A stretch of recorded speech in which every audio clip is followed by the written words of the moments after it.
Shoulder boards today. Please be nice to them. In the spirit of being semper paratus, I may have an extra set just in case your ensign requires them. This is actually part of the instructional design of the 200-week practicum, which we define as the application of theory under supervision with reflection and feedback. This practicum is designed to have cadets experience mistakes, setbacks, and even failures from which they learn and grow. Your graduates struggled with shining shoes, calculus, drawing track lines into shoal water, and even throwing up over the windward rail of Eagle. That's a no-no. To quote Lennon and McCartney, we all get by with a little help from our friends, and in my case, I got by with a little help from my parents holding my shoulder boards. So on behalf of every member of the class of 2026, they thank you for being that support that they've needed throughout their arduous 200-week journey.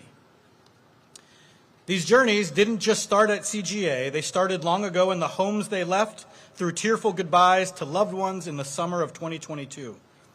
The Academy swore in 302 swabs that day from a total of 1,781 applicants. They already had overcome improbable odds to have the privilege of reporting for duty and walking through the hallowed gates. But that was just the beginning of what's to come. So let's turn now to our scoreboard and see what unfolded.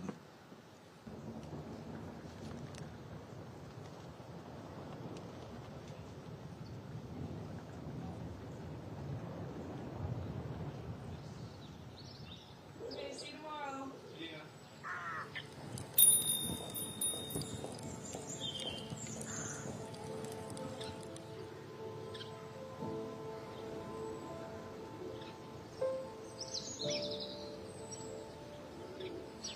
It was a summer's day. I was getting the mail in from the front porch, and there was a picture of a cadet in the rigging on the Eagle, and it said, "College should be an adventure."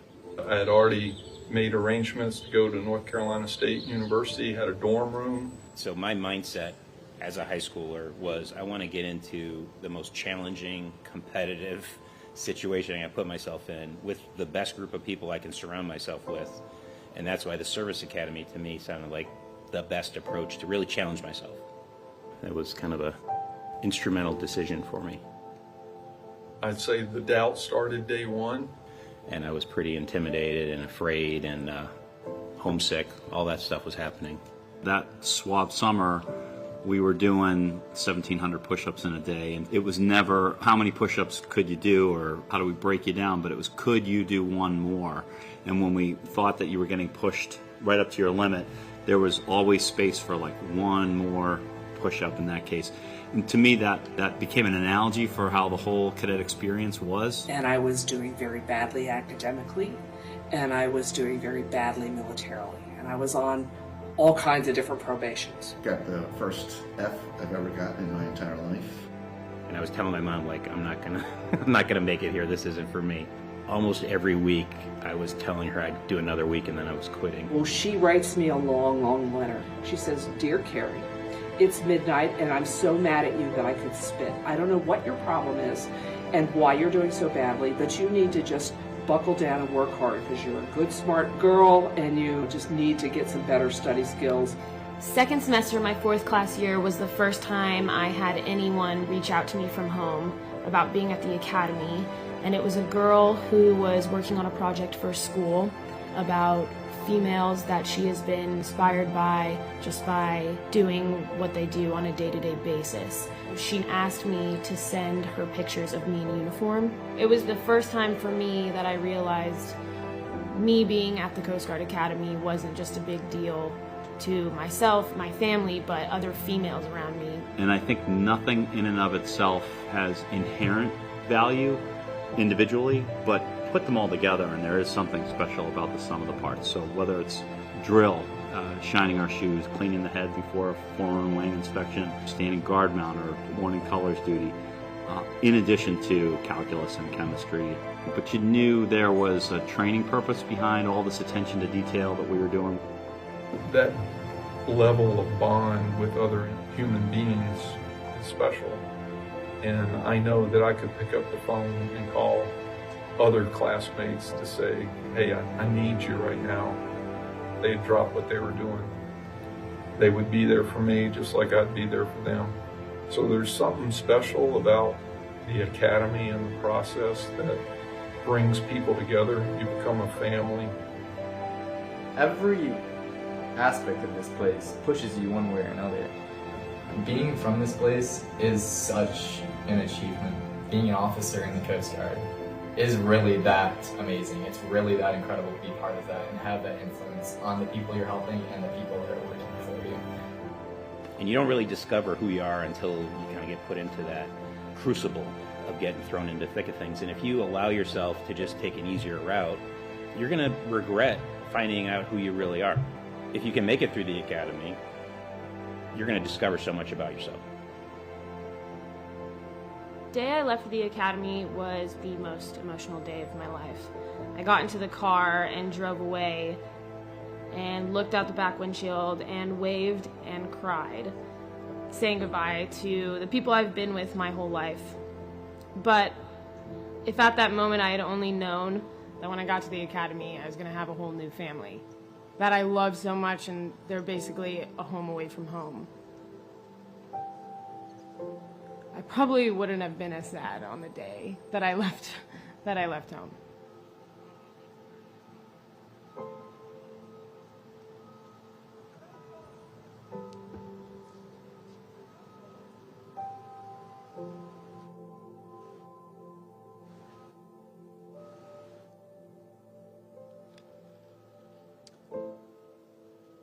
The Academy's impact on our nation goes back almost 150 years when 9 cadets sailed the topsail schooner Dobbin from Baltimore, Maryland on a 2-year training voyage.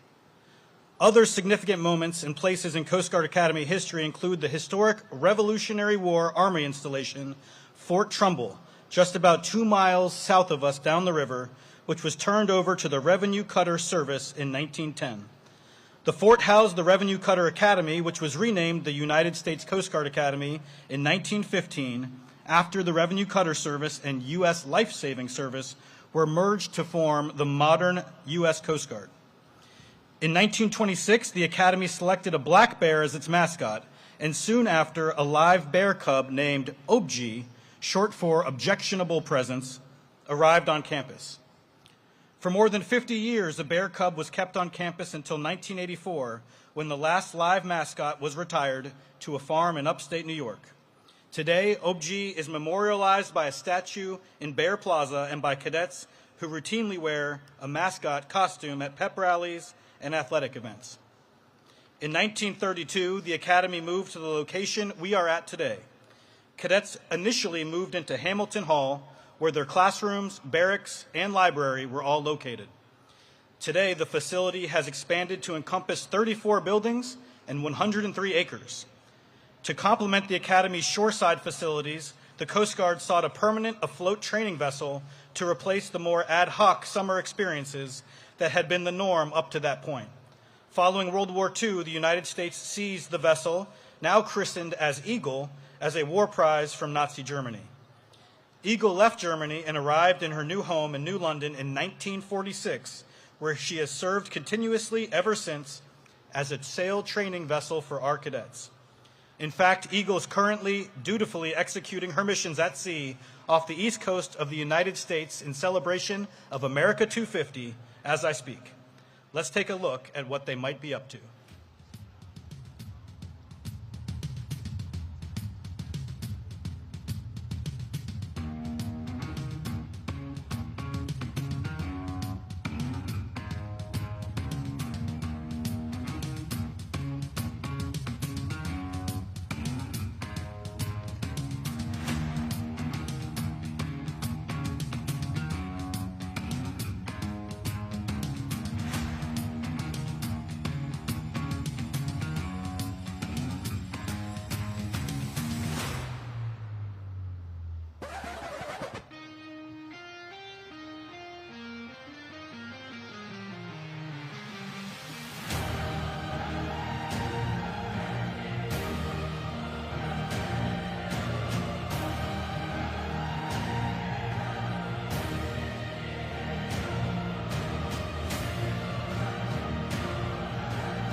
looks very exciting, and it is.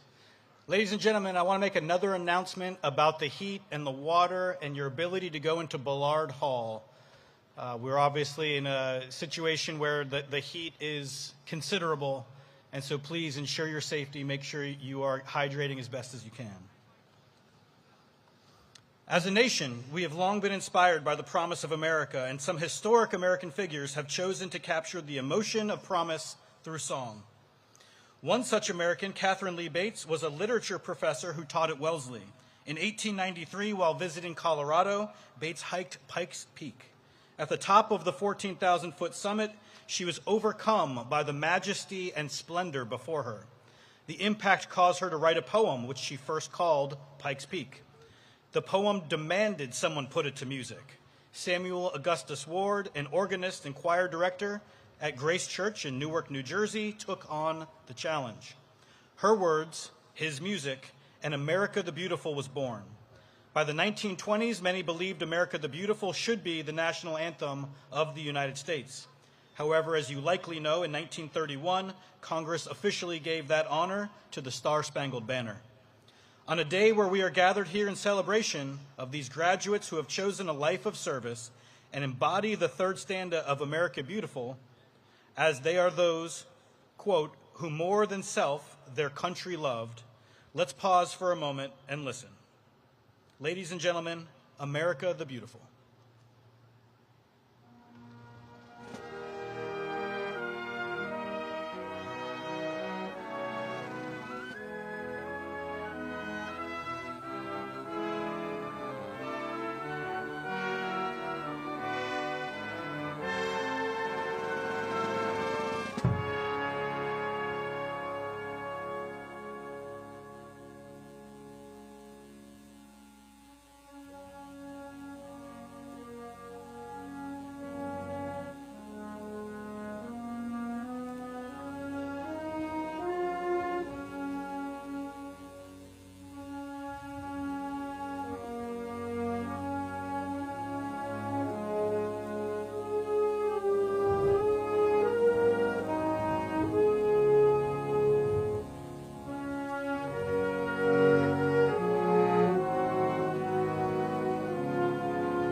Thank you, Coast Guard Band. America the Beautiful also speaks of heroes.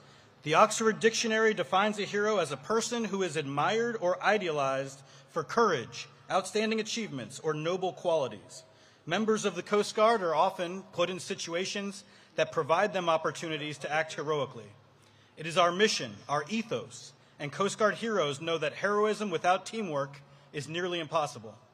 The class of 2026 will remain a team for the rest of their lives, overcoming adversity and working together to solve problems our great nation faces.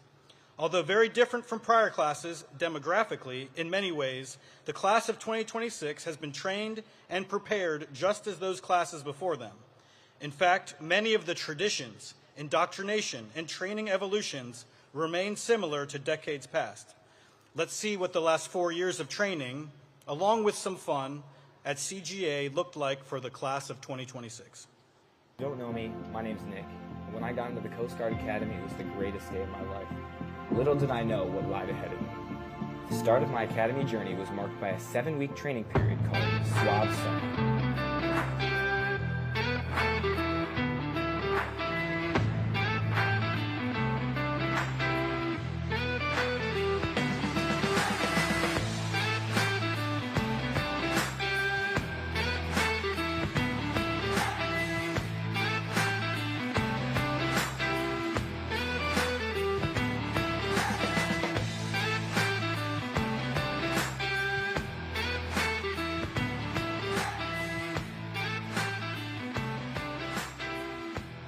But after those long 7 weeks had ended, I picked up a camera and decided I wanted to show the world what the year ahead of me had to offer.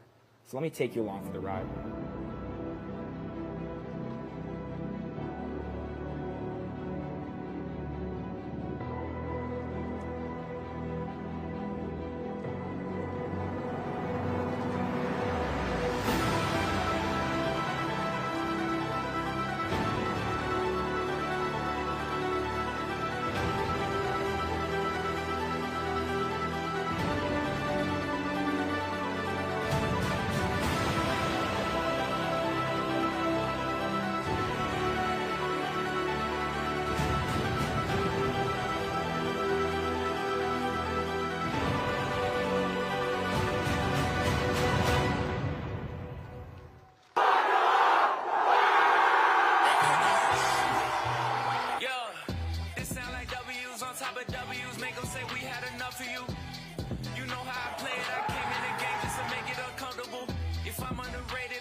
Troubleshoot.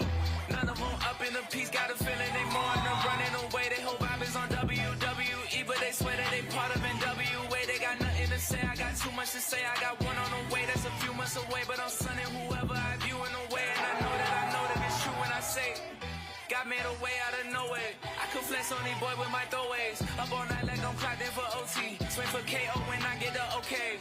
Okay, I know they gon' test me. I've been the most solid. This felt like for centuries. They talk like they got it, cause they live in rent free. That's Benjis on Benjis on Benjis on Benjis. Yeah.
don't know me, my name's Nick.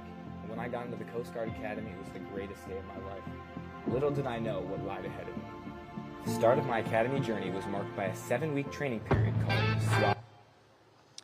At the end of that video, we saw first-class cadets on billet night, that wonderful and exciting night where the graduating class finds out where their first assignment is and what they will be doing as officers. Will they go to flight school in Pensacola or a fast response cutter in Guam, a buoy tender in Alaska, a marine inspection billet in New Orleans, or a national security cutter in Charleston? So many possibilities, all filled with challenges and opportunities to lead, learn, and grow. The men and women who have served together in the Coast Guard have unbreakable bonds forged through shared experience. This bond was evident this past year as the Coast Guard was impacted by a federal lapse in appropriations, including the longest shutdown of the Department of Homeland Security. The Coast Guard and Academy community owe a heartfelt thank you to organizations that stepped up to ease the financial strain placed on military and civilian members of the Coast Guard during this period of hardship. One such organization, Coast Guard Mutual Assistance, is headed by an Academy Class of 2003 alum, Commander retired Brooke Millard. During the past fiscal year, CGMA provided over $3.6 million in assistance to Coast Guard civilian employees, assisting over 1,400 of our colleagues, while also providing $100,000 in grants for Coast Guard Child Development Centers and Coast Guard firefighters supporting base operations. Other thank yous go to the Coast Guard Foundation and the Alumni Association for their continued support.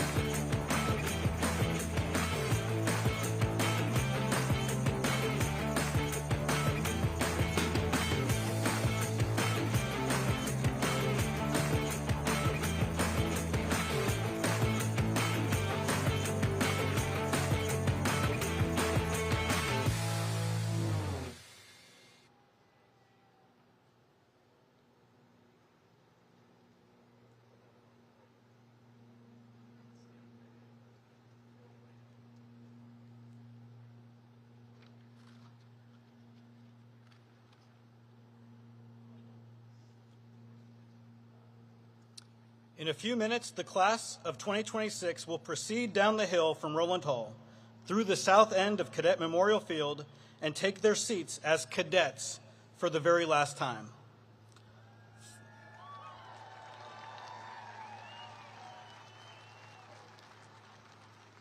Following the cadets will be the faculty, officers in their whites, and civilians decked out in their regalia or business attire.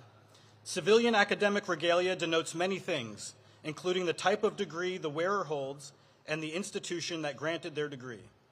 The faculty will be led onto the field by Dr. Karen Wink, who will be carrying the Academy mace. During the Middle Ages, the wood mace, clad in metal, was an effective weapon in battle. But as newer and more powerful military arms developed, it was transformed into a symbol of dignity and authority. Today, the use of the ceremonial mace is found in the United States House of Representatives and in university and college convocations and commencements. Finally, from the Alumni Center on my right, we will welcome the official party and President Donald J. Trump, the President of the United States of America.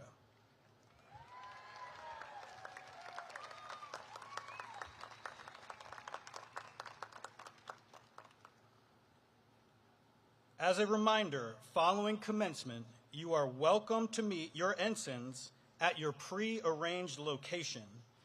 Access to the field will be off limits shortly after the ceremony concludes. You are welcome to walk around campus and take as many pictures as you would like. I personally suggest Bear Plaza or Crown Park for those premier photo opportunities. I also need to properly train you on something you will likely hear from stage once the commencement begins. You might hear "Go Coast Guard," in which the proper response would be "Go Bears." So let's practice one time. Go Coast Guard. Go Bears. You're exceptional. I'm going to leave you with some motivational footage of your Coast Guard at work, defending and protecting our great nation. Thank you to you all. Congratulations to you all and your ensigns. And go Coast Guard!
Good morning, ladies and gentlemen.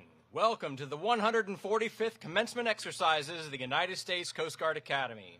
I am Master Chief Evan Birch, the Command Master Chief of the Coast Guard Academy. Please rise for the arrival of the Superintendent and remain standing for the National Anthem.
And salute. Say, can you see by the dawn's early light what so proudly we hailed at the twilight's last gleaming, whose broad stripes and bright stars through the perilous fight, for the ramparts we watched were so gallantly streaming, and the rockets' red glare, the bombs bursting in air, gave proof through the night that our flag was still there.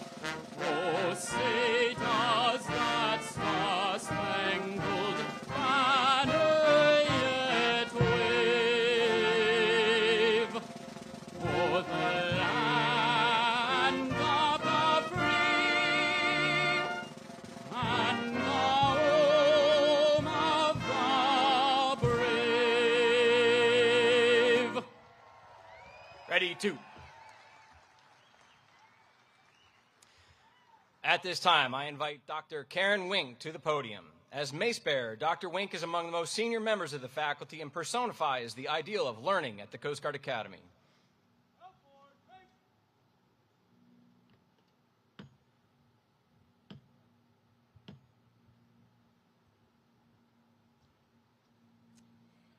The 145th Commencement Exercises of the United States Coast Guard Academy are now convened.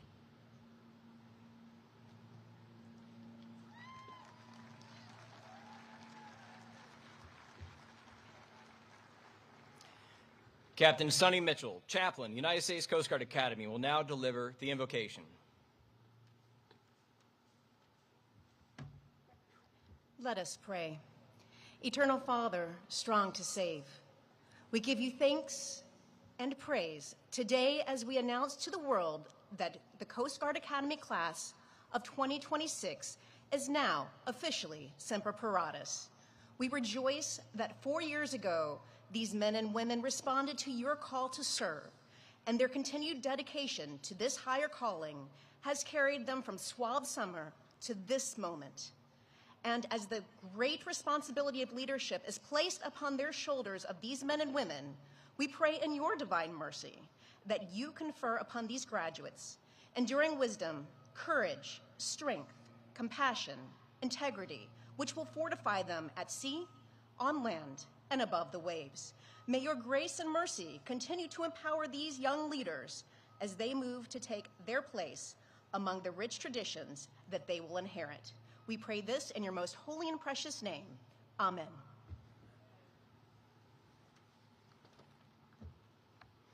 Thank you, Chaplain.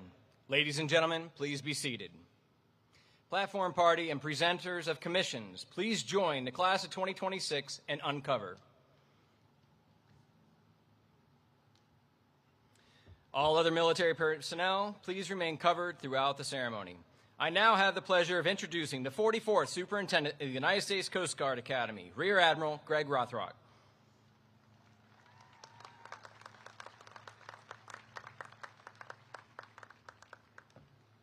What a beautiful day. Distinguished guests, honored international delegations, alumni, veterans, faculty, staff, coaches, families, and friends. Welcome to the United States Coast Guard Academy, the home of the United States Coast Guard's Officer Corps.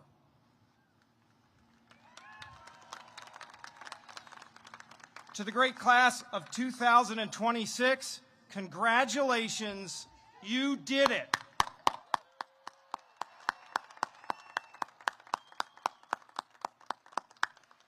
Today marks the culmination of 200 weeks of relentless hard work, perseverance, sacrifice, and growth. You have pushed through challenges that tested your limits, and you've emerged not just ready, but as exceptional leaders. In a few minutes, you will receive your hard-earned degrees, raise your right hands, take the oath of office, and accept your commissions as ensigns in the United States Coast Guard. You will walk off this campus no longer as cadets, but as officers, leaders prepared to serve. This is truly a momentous day for the Academy, for the Coast Guard, and for our nation. We thank the President for presiding over today's ceremony and for the strong support that he has shown our service. And we are privileged to welcome him back to our 103-acre campus along the Thames River, where we build leaders who will defend our maritime borders, secure our nation's interests, and project American maritime strength, security, and prosperity at sea and around the globe. Thanks to the fiscal year 2025 budget reconciliation, the Coast Guard Academy has received millions in critical funding to strengthen all three pillars of our leadership development program: military, athletics, and academics. This will include monumental renovations to Chase Hall Barracks, a world-class aquatic center, and a new science and technology building. These strategic investments will pay dividends for decades and result in a more capable and more resilient maritime force. And while we evolve and modernize this campus, the core purpose remains unwavering. We are committed to producing officers who are ready to lead with character, ready to adapt to any challenge, and ready to serve. Unlike any other federal service academy, 100% of the Coast Guard's Officer Corps passes through these gates. This institution forges the character, the values, and the future direction of the service. As we approach the Coast Guard Academy's 150th year, and we will welcome the class of 2030 this summer, I can assure you we are committed to excellence, to honor, respect, and devotion to duty, and to producing leaders and warriors who put America first. Like the generations of the long blue line who came before them, the men and women of the class of 2026 stand ready to protect our maritime borders, combat threats to our homeland, and defend our national interests with skill, courage, and unyielding loyalty. I can say with complete confidence, they are ready to serve wherever and whenever our nation calls.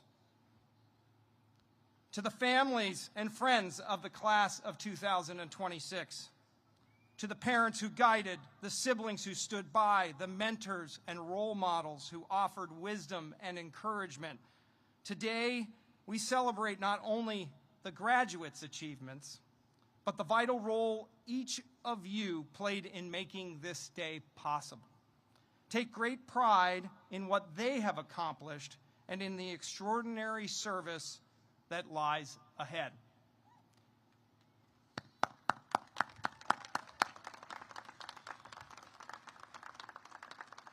To our dedicated faculty, staff, and coaches, thank you. You have instilled in these graduates the timeless values of the Coast Guard and have challenged them each to become their very best. Class of 2026, if you could please join me in a round of applause for your family, friends, mentors, and the entire Academy Leadership Development Team. It'd be great if we could stand for that.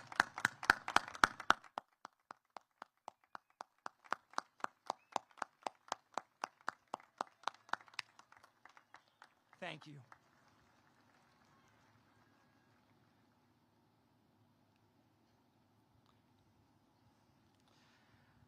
So now to the great class of 2026. Over the past 4 years, you earned qualifications. You built lasting relationships. You mentored your divisions. You led on the fields of competition. You brought home championships. You set high standards, and you delivered academic excellence. As first-class cadets, you guided the Corps with maturity and purpose. Today is not the end. It is the proud beginning of your service as commissioned officers in the Coast Guard. Congratulations to each of you.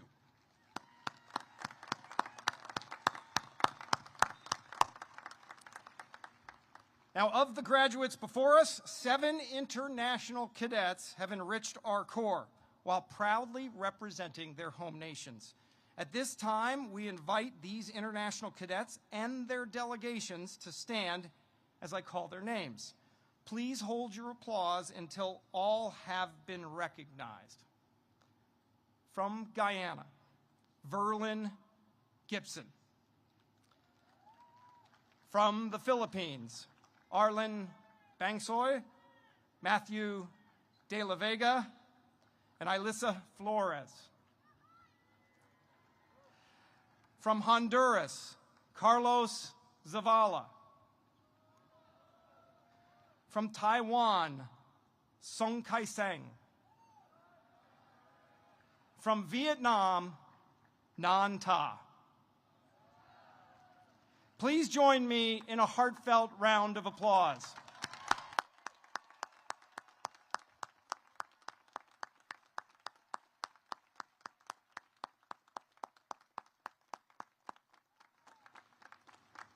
All of the cadets before you will join a Coast Guard operating in complex, dynamic environments at sea, in the air, across cyberspace, and along our borders and around the globe.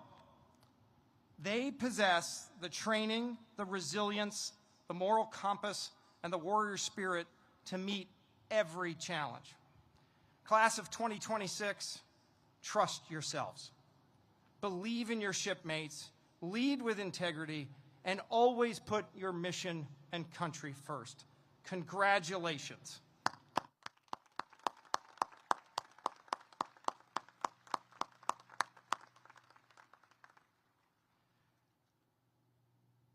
To all of our cadets, you will always have a home here on this campus.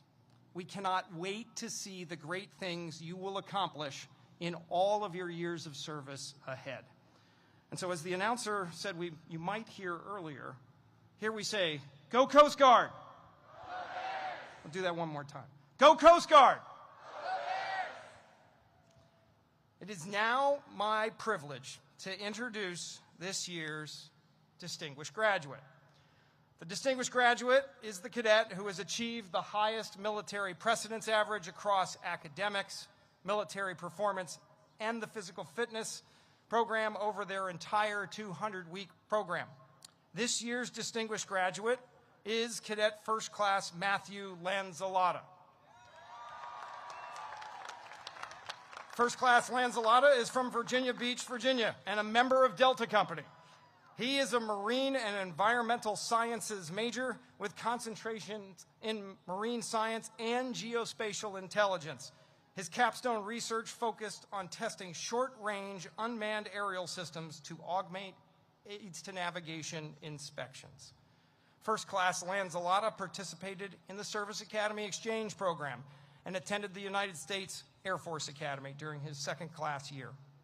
He was the trap and skeet team captain and led the team in competitive shooting events against fellow service academies. He is the son of Paul and Martha Lanzalotta and has an older brother, John, and he is proudly engaged to Riley Drew of Virginia Beach, Virginia. Upon graduation, First Class Lanzalotta will depart to Pensacola, Florida, and report to basic flight training. And it is my great honor to introduce the distinguished graduate of the United States Coast Guard Academy, class of 2026, Cadet First Class Lanzalotta.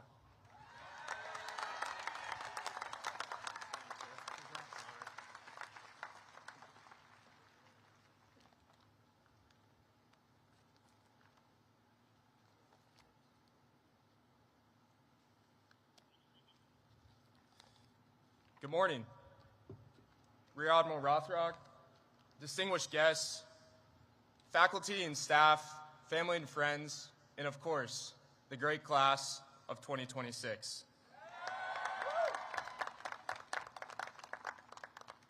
Our time here at the Academy is strictly defined in terms of length.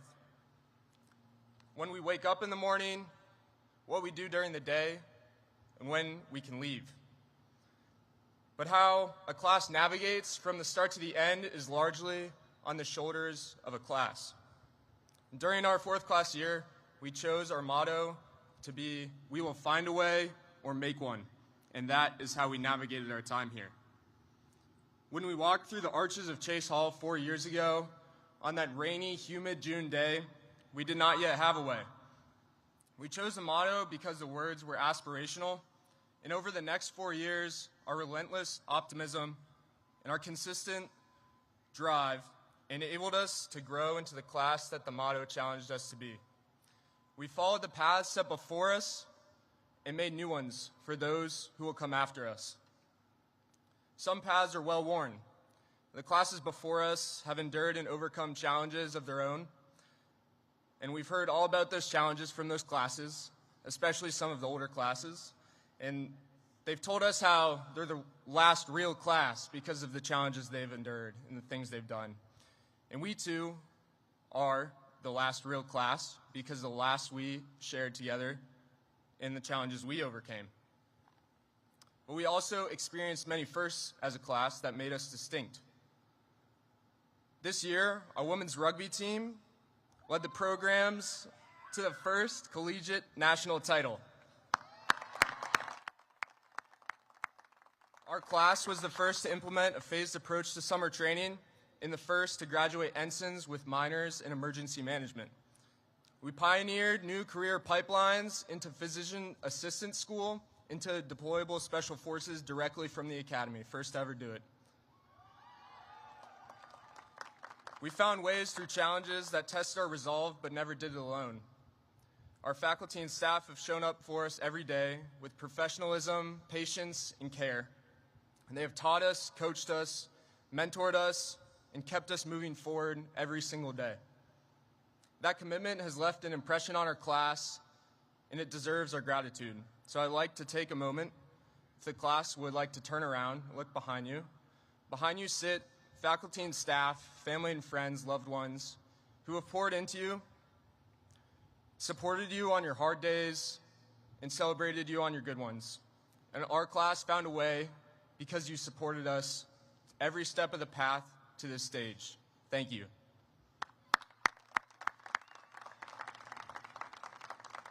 Our time here is made up of many moments. Some feel big and extraordinary, and some feel much smaller and very ordinary. And we face those moments with hopefulness and a drive to overcome the challenges around them. The big moments we will always remember: our last push-up on the parade field after swab summer, receiving our class rings at ring dance, school dances, billet night, where we cheered so loud it was difficult to hear Captain Ensley announce the next billet. Those moments were moments of momentum. And as I learned in physics class, once an object is in motion, it's difficult to stop. In our class, the class of 2026, is difficult to stop. There were also many smaller moments that carried us here.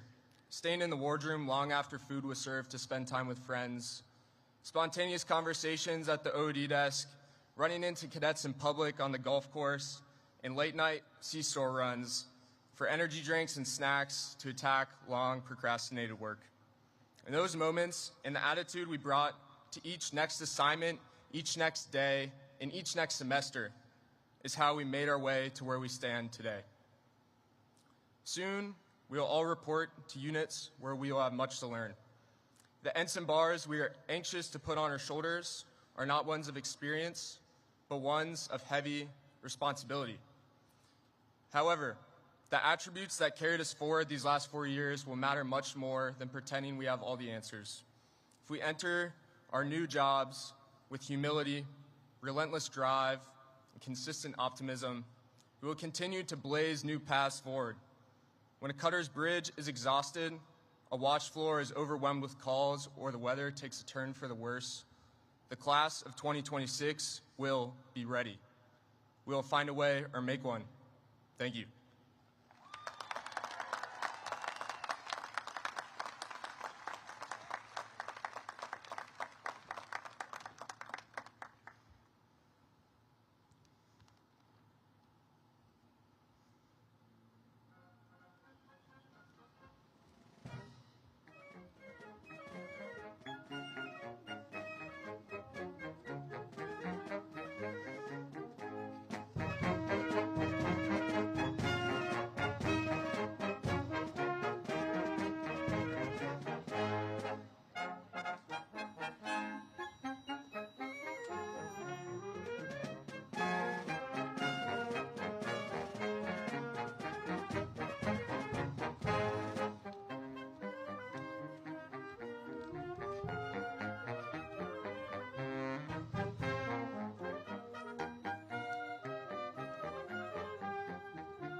Please rise for the arrival of the official party and the rendering of honors. Platform party covers.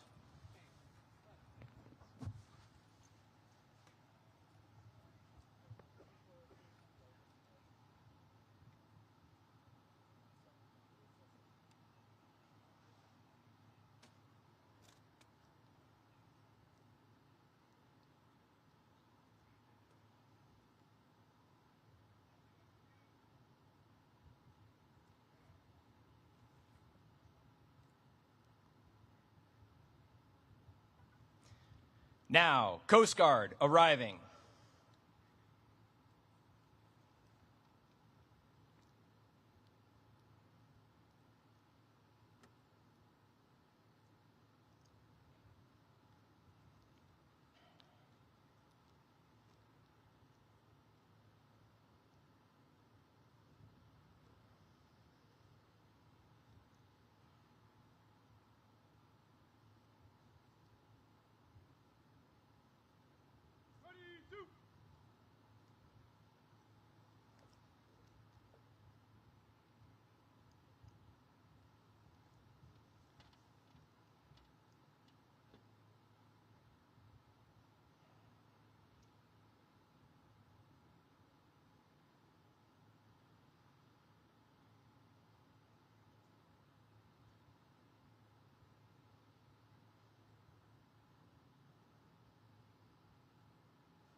Now, Homeland Security arriving.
Ladies and gentlemen, the 45th and 47th President of the United States of America arriving. Covered military personnel, hand salute.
Ready, two. Ladies and gentlemen, please take your seats.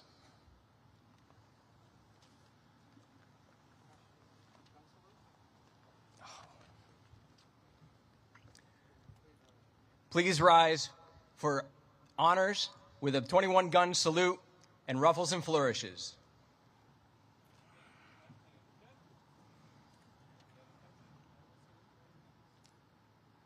Hand salute.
Ready, two. Ladies and gentlemen, please take your seats.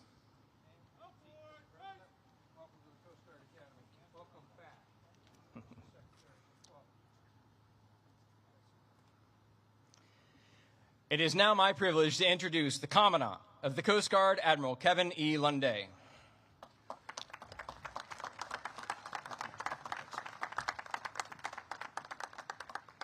Good morning. Linda Lee and I are honored to be here today. President Trump, thank you for coming back today to charge these new officers as they head out to our operating forces. Thank you for your visionary leadership to renew the Coast Guard, starting with last year's record capital investment, sir, to buy new cutters, boats, aircraft, facilities, and technology. Sir, we've already spent $13 billion of that to meet your intent, and we're on track to spend nearly all of it by the end of this year.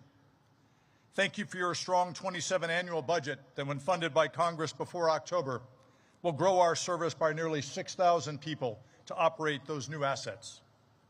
And thank you for your resolute advocacy for not just the Coast Guard, but all of our armed forces, sir. Secretary Mullen, thank you.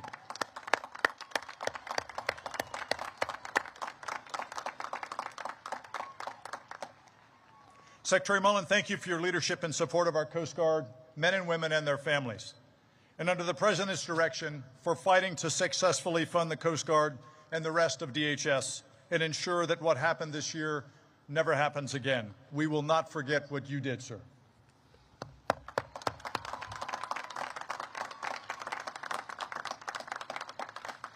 To the superintendent, faculty, and staff, thank you for forging these men and women into leaders of character who are ready for the call. To the parents, families, and friends, you laid the firm foundation of character and values for these graduates. Their success reflects your enduring love and support. Thank you.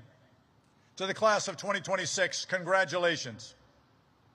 4 years ago, you arrived as individuals, Americans drawn from across our great United States, including our U.S. territories in Puerto Rico, the Virgin Islands, Guam, Northern Mariana Islands, and American Samoa.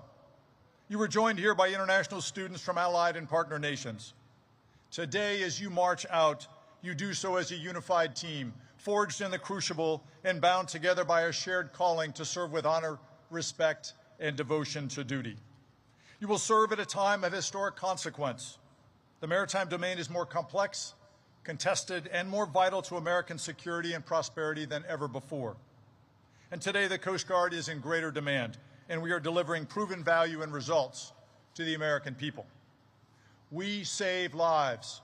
We secure and defend our homeland and its maritime approaches, from the borders of the mainland U.S. throughout the Caribbean and the Western Hemisphere, to Alaska and the Arctic, to Hawaii and their 3 territories in the Pacific and in cyberspace. We facilitate commerce through our ports, waterways, and shipping, vital to America's economic prosperity and to rebuilding the nation's maritime might. And we respond to crisis. At the same time, our service is implementing the President's vision to renew the Coast Guard through force design, a generational transformation that's building a new fleet of assets and bringing in the additional men and women who will operate them. Our people are our greatest treasure. And as we build the most advanced ships in the world, they are nothing without their crews and the leaders of character to command them. You are those leaders. You'll soon report to your first units to lead across our operating forces aboard cutters, at sectors, in deployable specialized forces teams, and at Coast Guard Cyber Command. First, though, you will take the oath to support and defend the Constitution that accompanies your military commission. The commission is more than words. It is a direct grant of constitutional authority from our President and Commander-in-Chief to you, and it represents a sacred trust with the American people. As commissioned officers in the profession of arms, you must lead as if your lives depend on it. For certain, the lives of the men and women you lead, their lives will depend on it. And the lives of the American people we serve will depend on it. The Academy has prepared generations of officers, and you have spent 4 years preparing for this moment. And I know you are ready. I am incredibly proud to serve as your Commandant. Looking to the horizon, I have certain hope for the future. For there's one thing our distinguished service history proves. With a ready Coast Guard crew and the strong support of the American people, there is nothing we can't accomplish. Semper Paratus.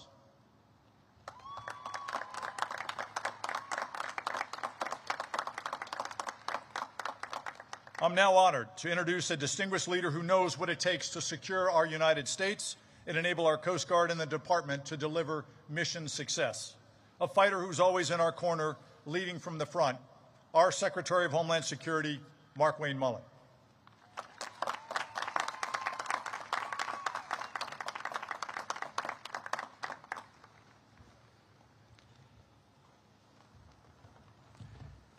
Thank you, Admiral Lundy, and thank you, Mr. President, for allowing me such an honor to serve in your cabinet at such a historic time.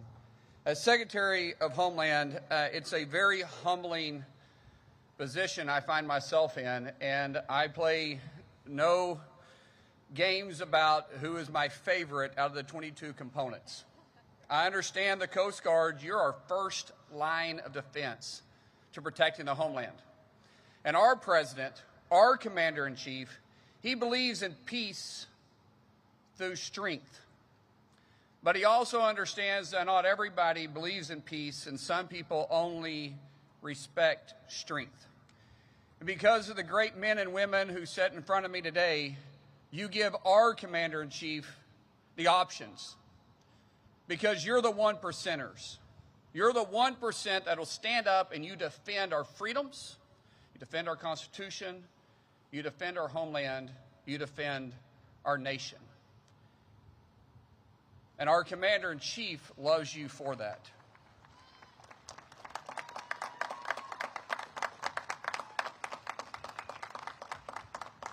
As the 1%ers, the President has made it his obligation, plus his mission, to fund our military in the way that no other president has done. He's invested millions, in the tunes of $25 billion, actually, to fund the Coast Guard, to bring the Coast Guard back to mission capable, to not just fit today's missions, but to focus on tomorrow's missions as well. As I stated before, you're the front line protecting our shores. You protect our inland waterways. You're the law enforcement of the water. And our president realizes that. Your commander-in-chief, this isn't his first time to come and speak at this podium. In fact, this is his second time to come speak at this podium.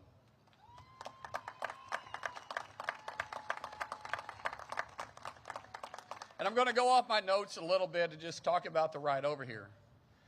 He had your Commandant, Lundy, in the Flying Mobile Office, or the Oval Office.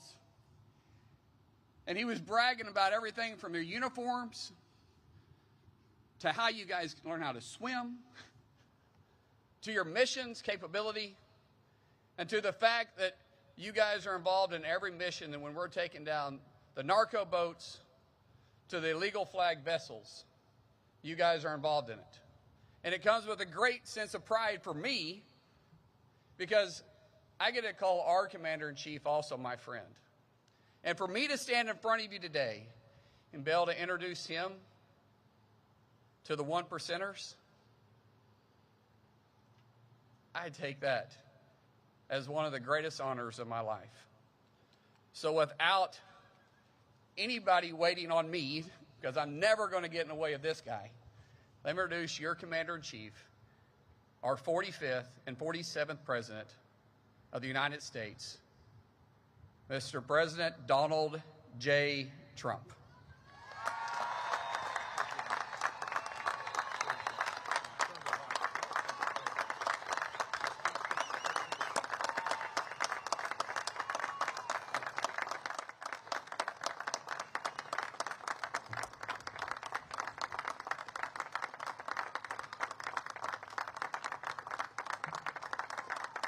Thank you very much. Thank you very much. That was beautiful. He's a fantastic man. He's a special, very special man. He always has been. And Mark Wayne, thank you. Appreciate it. And hello, cadets. And let me begin by saying a very big congratulations to the class of 2026, special class. It's a true honor to be here on this magnificent day at one of the most prestigious military academies anywhere in the world, and I'm thrilled to become the first president to ever give a second keynote address to this storied institution. I am very proud of that honor. We'll have to try it a third time. We're going to have to try it maybe a third time, too, to keep that record intact. And a few moments from now, every graduate in the field will go forth with a even greater honor, one of the highest distinctions anyone can attain. You'll become commissioned officers in the United States Coast Guard, and our country is hot. This is a great time. Our country is hot. I hate to say it, but I will. A year ago, a year and a half ago, 2 years ago, the last administration, we were a dead country. Right now, we're the hottest country anywhere in the world. We're respected all over the world. You saw that with China just recently. You saw that in Venezuela. You saw that right now in Iran. Everything's gone. Their Navy's gone. Their Air Force is gone. Just about everything. The only question is, do we go and finish it up, or are they going to be signing a document? Let's see what happens. But we're a hot country. We're the hottest country anywhere in the world, with the strongest, most powerful military anywhere in the world, and there's nobody close. I want to thank our new Secretary of Homeland Security, Mark Wayne Mullen, a fantastic man, for the introduction, along with Coast Guard Commandant Admiral Kevin Lundy. And he is something. He's a special guy. You know, when you get to that position in the Coast Guard, you're very something. I don't have to ask, gee, how good is he? They have to be very good. It goes with the territory. And the President of the Republic of Palau, Surin Whips Jr., I want to thank you very much. And you're here, and we appreciate your being here. Thank you very much.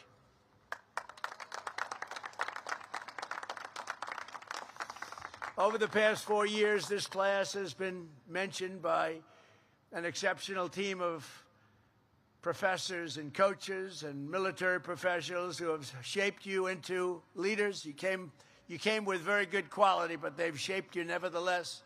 And warriors who revere honor and really honor duty.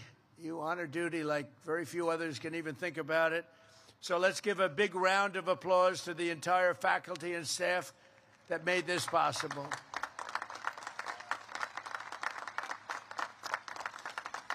And I especially want to thank Academy Superintendent Rear Admiral Greg Rothrock. Come on, get up here, Greg. Come here, come here. He does a hell of a job. You don't want to mess with him. Don't mess around with him. Thank you very much, Greg. Fantastic. Also, your Assistant Superintendent, Captain Jess Razioux. Where is he? Where? Oh, nice. Very nice. Thank you. Commandant of Cadets, Captain Aaron Casabant. Hi, Aaron. How, Aaron? Command Master Chief Evan Birch. Evan, where are you, Evan? Good job up here, Evan. It's never easy, Evan, up here, right? You feel more comfortable on the water. And class advisor Christy Rose. Christy. Thank you, Christy. And of course, where would you be without the wonderful friends and family in the stands? And there are a lot of them here who loved and supported you, and they were with you every single step of the way, and they do love you. They do love you. Sometimes they're not forthcoming with that statement. They're up there. Half of them are crying. Look, their boy, their girl, right? Their boy or their girl. They call him girl, by the way, and they call him boy. And in 30 years, they'll be calling you boy and girl, too. They love you. Your parents and your family, please.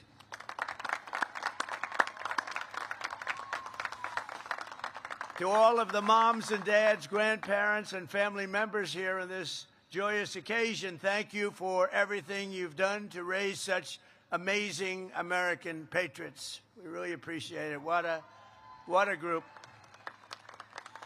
And today is all about the incredible class of 2026 that you've achieved and all of the things that you've achieved and the exciting future that awaits. You have an amazing future. Very soon you'll swap your shoulder boards and you'll join the long blue line of legendary rescuers, seafarers, and service members that fill American hearts with admiration and pride. I've watched it. I've watched you during those hurricanes in Texas, and you got out there and you were going through waves that nobody else would have done. I wouldn't have done it. I would have said, Captain, I'm not feeling too good today. I think I have to take a day off. But you would have none of it. You are really something. I watched it. You saved so many lives. During my first term, we had one of the worst hurricanes ever in Texas and the Gulf.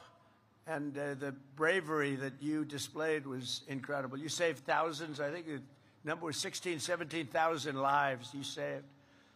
Through every generation, the heroes of the United States Coast Guard have lived by a creed of honor and bravery and sacrifice that have defied every storm, shipwreck, and every single enemy attack. In the hour of need, our Coast Guardsmen have brought hope to the hopeless and swept the innocent from the jaws of a raging sea, seas like nobody has ever seen before in some cases. Coast Guard warriors piloted the famous Higgins boats and delivered American liberation to beaches of Normandy and sailed through smoke and flame and gunfire to put the Marines and the Guadalcanal very much into play, and they patrolled the distant shores of Manila Bay and Mekong Delta and the Red Sea, and they patrolled them like nobody has ever been able to patrol them before or since. For decades, the men and women of this noble service have repeated an unofficial motto of pure, unyielding courage. It says, you have to go out but you don't have to come back. That's a statement. You have to go, I think of that, you have to go out, but you don't have to go back. And you know what that means? That means danger, and it's a statement that you live by. This is the unbelievable heroism and exceptional selflessness that lives in the soul of every single cadet on this field, every single one of you. And you've all been tested. You'll be tested further and probably at higher levels as your career goes on, but you've been very strongly tested and you have what it takes. You're America's first defenders. You are America's first responders. You are the living standard bearers of America's first fleet. As your commander-in-chief, I could not be prouder of the great class of 2026. Congratulations. Congratulations. Amazing. And I'd have no doubt to say, and just like those Coast Guard legends who came before you, you will always put America first. We put America first now. We haven't done that for a long time, but we do that under the Trump administration, I will tell you. And the whole world is saying, well, America's first, and they put America first. And we help others too, but we put America first. 4 years ago, most of the cadets here today could have gone to almost any school that you wanted. It's so hard to get into the Coast Guard. I had so many people, sir, could you get my son? He wants to go to the Coast Guard Academy. And I look at the son, and I say, he's not going to make it. Terrible. I lost a lot of friends. I lost a lot of friends. But every once in a while, I'll call up with somebody outstanding, and they'll generally take care. If they don't take care, they're fired. So, you know, they have no choice. But you really have outstanding people coming in. But you chose New London. You chose Cape May. You chose Kodiak Island. You chose the great service of God and country and the U.S. Coast Guard, and it was the best decision of your lives. One of the great decisions, you will say it. It's hard to say it now, but you will say it as time goes by. This will be the best decision of your life, where you decided to learn, go to school in this incredible, beautiful place. You came as strangers and American teenagers. You leave as officers, American warriors, and friends forever. You're always going to be friends with each other, hopefully with me. Today, this field is full of some of the smartest minds, the toughest athletes, and the most tenacious leaders our nation has to offer. It really is. It is very hard to get into this particular place. It is very, very hard. It is a lot of broken hearts. People don't do it. Good people, smart people, they can't quite make it. Many of you have excelled academically, but 49 cadets have studied longer and harder than anyone else. The very accomplished Coast Guard Academy scholars, would you please stand? These are the really brilliant people. You're all brilliant, but these are perhaps slightly more brilliant.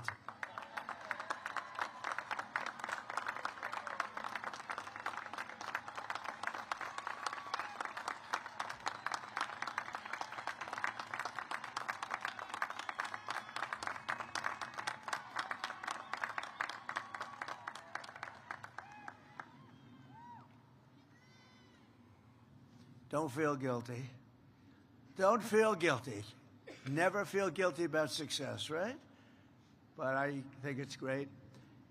And at the top of your class with the highest score in both military and academic achievements is distinguished graduate Matthew Lanzillotta. Where is he?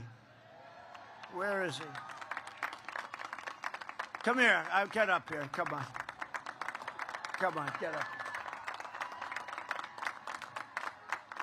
Get up here. I want to see this guy.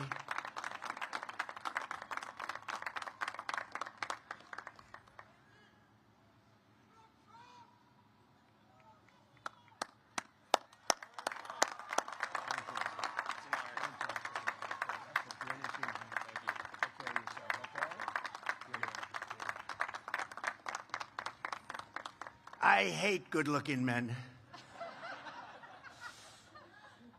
Very good. Matthew, that's great. Thank you very much. It's a great honor. We also have the only cadet who earned a perfect score on every single fitness test. Now we're talking fitness. Do you know who this is already? Wow, this guy must be something. I think we'll have to invite him up. I want to check it out. For the last 4 straight years, which they think may be an all-time record, congratulations to Thomas Rhodes. Thomas, get up here, please. I want to see. I want to check him out. Whoa. Oh, we're not going to fight with him. I'm not fighting him. I'm not. This is not UFC. Please understand that, Thomas. Look at this guy. Look at the muscles on this guy.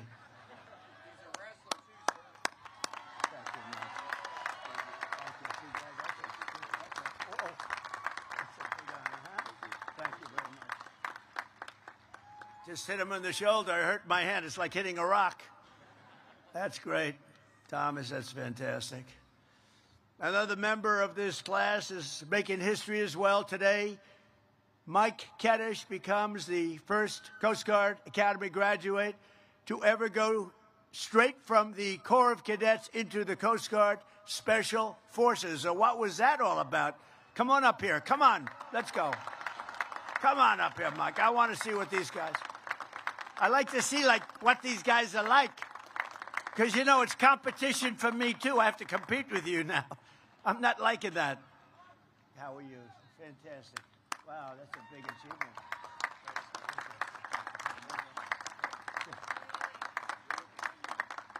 These are special people. Thank you very much, Michael. For the past 4 years, you've been led by your brilliant class president, Savannah Riera. Where is she? Hey, Savannah. Where are you, Savannah? Where are you, Savannah? Where's Savannah? To your left, sir. Savannah, come on up here. I have to. If I didn't invite her up, they'd accuse me of discrimination. That would not be. I'd be, ladies and gentlemen, the president got sued today. Savannah, come on up. I have to get her up here, and she looks so fantastic. This is ridiculous. Nothing like having a little fun. Do you agree? This is your big day. We got to get Savannah up here. Congratulations.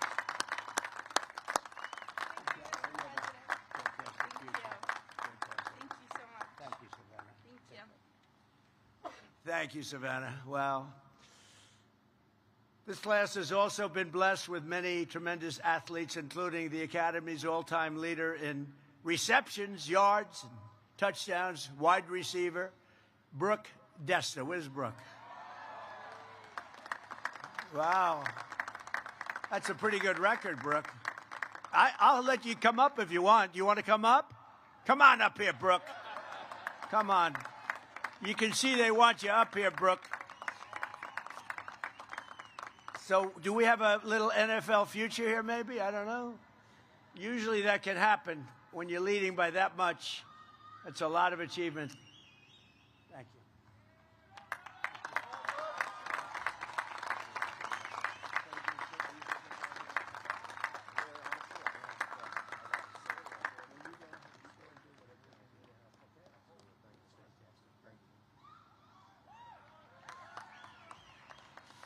We've made it possible. I did this. We made it possible for people like Brooke that really have a great ability at sport, and in some cases will be drafted by the NFL or have a chance of getting into the NFL or baseball or basketball or whatever it might be.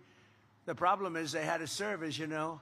They had to serve 5 years, and that's not exactly conducive to being drafted very high if you had to go away. So I made a decision in my first term, and we adhere to it very strongly, that when somebody has the ability going to Coast Guard or West Point, Annapolis, Air Force, any of them, if you have a student with extreme ability that gets drafted and can play in professional football, we allow you to go immediately, and you serve your time in the Coast Guard or whatever after your professional career is over. And it has made such a difference. It's also made a big difference in recruiting.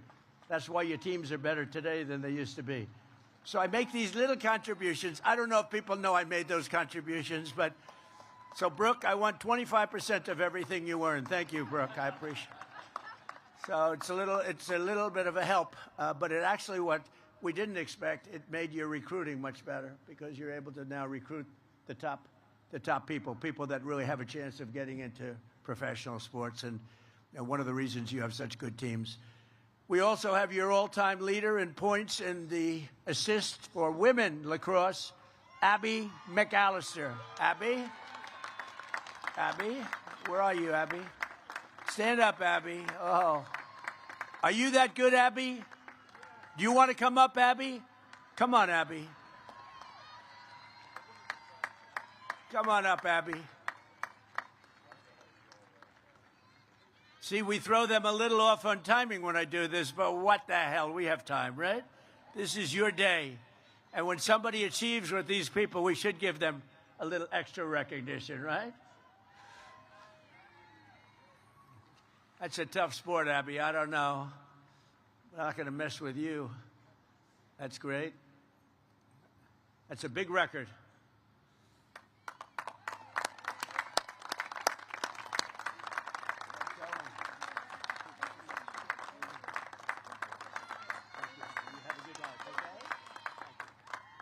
Thank you, Abby. Of course, there are those of you who have made your mark on the school in many other ways, like the mayor of the class, Freddie Wheaton, the founder of Phi Kappa Granny, Evan Granahan, and the leader of the esports club, Aiden Roskowski.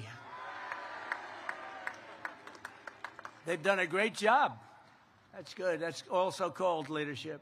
While everyone has worked and studied hard, some may have spent a little bit too much time at a place called Mr. G's. I don't know what Mr. G's is. I don't know what it is, but I don't like the sound of this. I'm not. Where am I going with this one? But we want you all to have a clean slate as you begin your careers. So, therefore, Mr. Superintendent, I hereby absolve all cadets who are on restriction for minor conduct infractions and even somewhat major infractions, effective immediately. Okay? You guys, you got away with murder. I was just in a good mood. I was in a very good mood to do that. Every branch of our armed forces protects American lives, but the Coast Guard is the only service explicitly dedicated to saving them. You're saving lives. You never leave an American behind, and you never would. In the past year, our Coast Guard heroes have saved over 5,200 lives at least and helped carry out and carry over 19,000 people to safety. Amazing. One of the special cadets in this class has already saved his first life during his first-class summer, providing life-saving care to the person in distress off the coast of Alaska. Job well done. That's Mason White. Mason, thank you. Stand up, please. Thank you. Thank you, Mason. Great job. That was early on, right? And that was a great job. Thank you very much. When you leave here today, every cadet on the field will be stepping into a critical role in the defense of our country. To protect our maritime infrastructure, 12 of you will be going to Coast Guard Cyber Command. That's a big deal. 20 are heading to Coast Guard Flight School. 23 will join Prevention and Response, and a whopping 181 cadets will become afloat officers in a fleet, because, as you like to say, underway is the only way, and that's a pretty cool statement. And, you know, I don't know if you know this, but I was telling your leaders before that we have 11, you know, we're way down on icebreakers, and we've ordered 11. We're working with Finland. They make icebreakers. They make the best icebreakers. We're going to learn everything we can learn. We're going to shortly make them ourselves. But we're making, right now, currently under construction, we have 11 beautiful. And I said, come on, when's the first one coming? They said, in 28. I said, I'm going to be here in 28. Maybe I'll be here in 32, too. I don't know. Maybe I will. But I'm going to be here in 28. And I'll tell you, I said, that's great, because I'm going to be there at the dedication. They have been trying to get icebreakers for years and years. and no president was able to provide them with what you need to get it done. And I want to thank the country of Finland, because they are known to make the best icebreakers. And I thought going there, for starters, you know, we tried making one, but it was too front heavy. It wouldn't have worked, because an icebreaker has to come crashing down. And when the front weighs 4 times more than the back, bad things happen. So I realized we didn't know what the hell we were doing.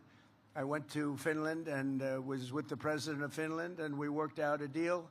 And we're making 11 total. Some of them are going to be made right here.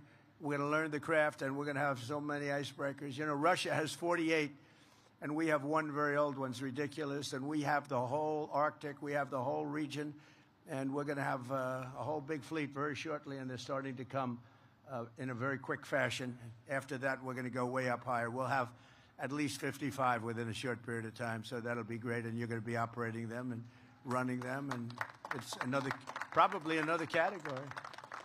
The class of 2026 is graduating at an incredible, exciting time for our nation and the Coast Guard in particular. As you enter the office corps of the greatest military in the history of the world, our national strength is back. Our morale is back. We are a confident country again. We have confidence is back. And above all, America is back, bigger and better and stronger than ever before. We have a strong, great, respected country again. We went off course. We went very sadly off course. For years, Washington, D.C. was run by foolish politicians who thought they could defy the laws of world history, violating every common sense principle, for preserving national power and national security. And they surrendered our industrial capacity to other countries, crippled our energy production, threw open our borders. We had borders with they were open borders, they called them. People came in totally unchecked and unvetted. You know how many people over 4 years in the last term? 25 million people. They came in as murderers. They were coming in from other countries. They came in from prisons. They were drug dealers. They came in from mental institutions and insane asylums. They allowed them to just flow into our country. We're getting them out. We've got a lot of them out. 11,888 murderers. Think of that. 50%, or more than 50%, committed more than one murder. They were allowed in our country. We can never forget the sins of what they did to our country, but we're getting them out.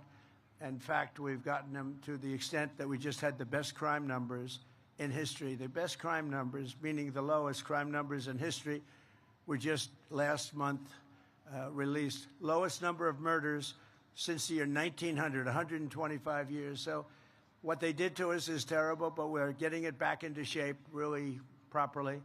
And now we went from the worst border in history to the strongest border we've ever had. In 11 months, not one illegal alien was able to get into our country. When you think of that, that's pretty amazing.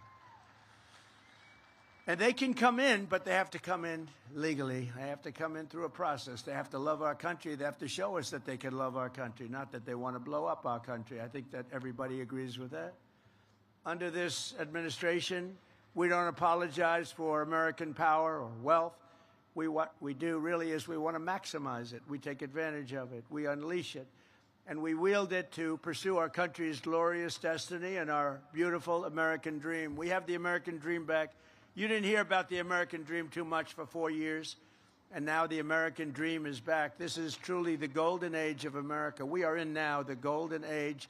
We have more production, more people. We have more people working today than at any time in the history of our country by far. We have more people having great jobs today than at any time in the history of our country. Our country is respected all over the world. The men and women of the Coast Guard have a vital role to play in this resurgence. This is a great resurgence. We have $18 trillion being invested in the United States. That's many, many times more than ever before. In fact, you'd have to go back more than 10 years. Another country a long time ago had $3 trillion. We have $18 trillion. The last administration for 4 years had less than $1 trillion. We have $18 trillion being invested in our country in 11 months because the numbers for the 12th have not come up, so that's going to increase it yet further. So that's an honor. It's a great honor. To me, that's something special. We're building plants, auto plants, every kind of plant you can imagine all over the country. And they're coming in from Canada. They're leaving other countries. They stole our auto business. They stole our chip business. We'll have close to 50% of the chip business by the time I leave. And right now we have none, practically. And we'll have, it was taken by other places. It was taken by Taiwan. I'm not knocking them. I'm saying if they can get away with it. But if you had the right president, that would have never happened. It wouldn't have been allowed to have happened. You would have put tariffs on, and you say, that's okay, you can steal our business, but if you're going to sell, if you think you're selling those chips back into us with no tax, you can forget it. And if we did that, we wouldn't have lost those businesses, the autos, the chips, the semiconductors. All of that would be here, but it's all pouring back into our country right now because of the word tariff. As you know, one of my favorite words, I got into big trouble. I said, this is my favorite word in the dictionary, my favorite word, the word tariff. And the fake news, look at all of them back there. They said, what about God? What about wife, family? What about other things like Bible? So I was in deep trouble because they said tariff is my favorite. So I made it number 5, and now I'm okay. Now I'm okay. They think I'm kidding, but they gave me a hard time. But with your help, we're reasserting one of the most time-honored principles of our national security, that the American dominance in Western Hemisphere will not be threatened under any circumstance. As an example, we will not let Iran have a nuclear weapon. That's all. It's very simple. We will not let that happen. And we have great support. You wouldn't know that by reading the fake news, but we have great support. People don't want them to have a nuclear weapon, and they will not have a nuclear weapon, and they want to make a deal so badly. We'll see what happens, but we hit them very hard, but we may have to hit them even harder, but maybe not. But we're not going to let Iran have a nuclear weapon and blow up the entire Middle East, Israel, the entire Middle East, and then come here for you. Not going to happen. So just as no family can be truly secure in a violent neighborhood, we will not allow chaos, instability, or danger to fester in America's own backyard. We're not going to let it happen. One of the reasons we have Mark Wayne, and one of the reasons that I feel so good about things, he's a tough cookie. You know, he was a great fighter, too. A great fighter. He was a tough cookie and a very successful fighter. His sons are all-American fighters, so they have good genetics in that family. But Mark Wayne is a tough guy with I always say he's a tough guy with a great heart. And that's a good combination. So from the Gulf of America to the frozen waters of the Arctic, from the shores of Havana to the banks of the Panama Canal, we will drive out the forces of lawlessness and crime and foreign encroachment, just like we've been doing. You know, we have only 3% coming in. We were getting tremendous, you would understand this because you were involved in this, we're having tremendous amounts of drugs brought in by sea, by ocean, by water. And a tremendous amount. And we've now reduced that to 3%. So it was a big percentage, and now it's all the way down to 3%. And we've hit them very hard, as you know. Not that it's something we wanted to do. And we never miss. We never miss. We hit them very hard. And actually, people are trying to figure out who are the 3% because they happen to be the bravest people perhaps anywhere in the world. The 3% that's left, but I don't even think they have 3%. We virtually stopped it. And now we're going to stop the drugs coming in by land, and that's the easy one to do. That's the easy one. I want to thank the Coast Guard because you've been unbelievable in that endeavor. Think of it. We had a majority of drugs were coming in by the sea, by the ocean, and we have virtually stopped that. And now for the easy part, the land, much easier, and it will be equally quick. And we are going to have drugs are down by 61%, but we want to get them down to almost nothing because they've destroyed so many families, so many people, so many lives.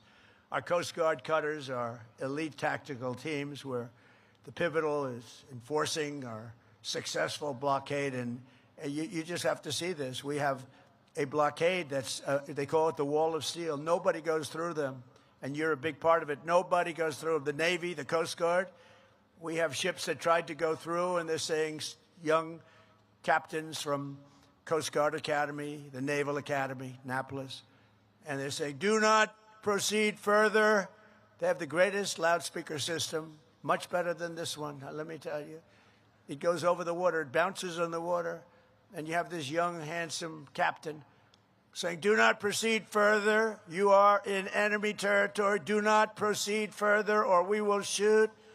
And you have a ship that's like 2 football fields long that carries 2 million barrels of oil. Think of that, 2 million barrels. And on occasion, they'll try and disobey. And last week you saw one shot, not a missile shot, a bullet, a very large bullet. A bullet from 4 miles hit the rudder of the ship, and the rudder of the ship fell into the ocean. It was a beautiful thing to see. It just fell in. I said, what the hell kind of a shot was that? And the man said, no, no, we are going back to Iran. See, now I say Iran. I don't use because he obviously has a correct pronunciation. We will go back to Iran. And it took, with a broken rudder, with the rudder that was laying at the bottom of the sea, it took 10 miles just to turn that ship back. But nobody violates it, nobody. And I was with, as you know, President Xi of China 2 days ago. We had a tremendous meeting, very successful meeting. And he agrees our military is phenomenal. I don't want to go beyond that, but I will tell you he respects our military tremendously. Our military is respected. We have, as I said, the greatest military anywhere in the world, and we're going to keep it that way. We have a budget this year of $1.5 trillion. That's the biggest budget we've ever had. That includes the Coast Guard. Don't worry about it. Look, they're getting a little bit concerned. Don't worry, it includes you. You're going to have so many Coast Guard cutters, you're not going to know what to do with them. You'll have a cutter that's 2 years old. You say, Captain, I want the new one. Didn't used to be that way. But we have a lot of money coming your way, you know that. Because of these people and people like them. They made a great case for it, and I'm a big fan. So, we take care of it while I'm here, because we're going to take care of the Coast Guard like you wouldn't believe. And in a flawless, thank you. And in a flawless operation last January, supported by the Coast Guard, America's armed forces captured the outlaw Nicolás Maduro and brought him back to American justice. He's awaiting trial from Venezuela, an attack that took less than 1 day. And it was an amazing, I think it's one that's going to be studied for a long time. Great, smart country, very tough military country, but it really took 48 minutes and 13 seconds to be exact, but let's give it 1 day. And he's now awaiting trial. And now we have a great joint venture with Venezuela. We have millions of barrels of oil coming into Houston and coming into parts of Texas and Louisiana and Alaska. And it's been an amazing thing. You know, Venezuela used to be a really great country 20 years ago. Then it went the wrong way. It went the way they'd like to take this country. Some lunatics would like to take this country way, way left and destroy it. But we're not going to let that happen. We're not letting that happen. This service has also been at really the center of the battle to restore sovereign borders for the United States and keep drugs and criminals out of our country, and we're keeping them out. Since I took office, the Coast Guard has seized over 206 million lethal doses of illicit narcotics, the most in the history of our country, enough to kill a country, a large country, many, many times over. And you've seized it, and you seize it constantly, and you don't play games. Last August, the Coast Guard cutter Hamilton interdicted 76,000 pounds of illegal drugs, the largest Coast Guard drug bust of all time, largest ever. And I'm telling you, the Coast Guard has always been good, but you've stepped it up even beyond that. 5 cadets graduating today were part of that historic action. And I'll mention their name. Elliot Coles, stand up, Elliot. Jenna Lewandowski, Piper Stevens, Hannah Warner-Kay, and J.J. Banek-Gebel. Thank you. Great job. Thank you very much. The Coast Guard has also played an important role in Operation Epic Fury to ensure that the Iranian regime never obtains a nuclear weapon. Just 2 months ago, off the Coast Guard at Malaysia, a highly trained U.S. Coast Guard tactical team helped seize a sanctioned Iranian oil tanker that had been used to transport over 1 million barrels of oil from Karg Island into the coffers of Iran. We don't want that to happen. This is the third sanctioned Iranian vessel the Coast Guard has helped capture since we began the fighting, the real fighting, with Iran, and many more to come, I suspect, unless they get smart.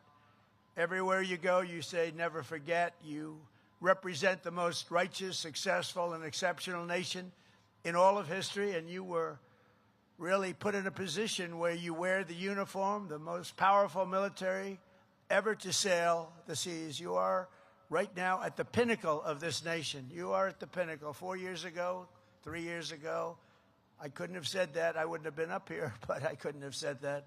You were not at the pinnacle at all. Right now, you're at the pinnacle of the Coast Guard, at the pinnacle of the military, and that military includes the Coast Guard will soon be stronger and more powerful than ever before with all of the things we've done. Last year, I signed a record-setting $25 billion investment in the Coast Guard, including funding for 22 new cutters, 40 new search and rescue helicopters, 25 state-of-the-art icebreakers, and we're also providing $380 million for renovations and improvements right here at the Academy. The Academy is going to be so beautiful. It's already beautiful, frankly, but it's going to be tippy-top, as I say. It's going to be perfect.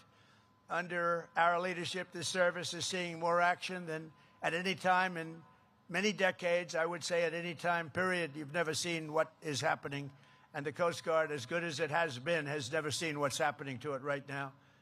And the spirit has never been higher. And I think we can say that. It starts with the leadership, but I think the spirit with the Coast Guard has never been higher than it's been right now. And I got to know a couple of people over the last 2 weeks from the Coast Guard, and I can see why. These are incredibly brilliant people, good people. I have to say, I don't want to give them any ideas, but in the private sector, they'd be making a lot of money.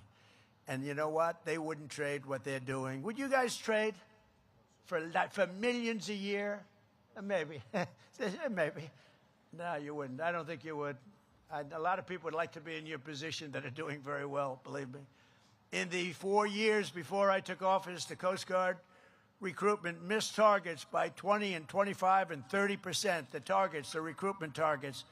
And not only you, the Marines, the Army, Navy, Air Force, Space Force, that's my baby. I started the Space Force. I was very happy. It's going to turn out to be one of the most important of all. But you miss your recruitment numbers, and it was an embarrassing time. Not only the military, the police, firemen, anybody with a uniform, they didn't want to be associated with our country, frankly. And last year, the Coast Guard beat its recruitment goals by 120%. And we have so many people wanting to get into the Coast Guard and all levels of the military now that weren't even thinking about it. To me, it's one of the most exciting things. When I first came, we had the election on November 5th, and it really started from the day of the election. But we had the election on November 5th. But I will tell you, before that, you couldn't recruit people to go into the military. Nobody wanted to be there. They were trying to reduce standards. Now the standards, I hate to say, are through the roof. But now we have lines of people wanting to get into every group of, whether it's the Navy, the Coast Guard.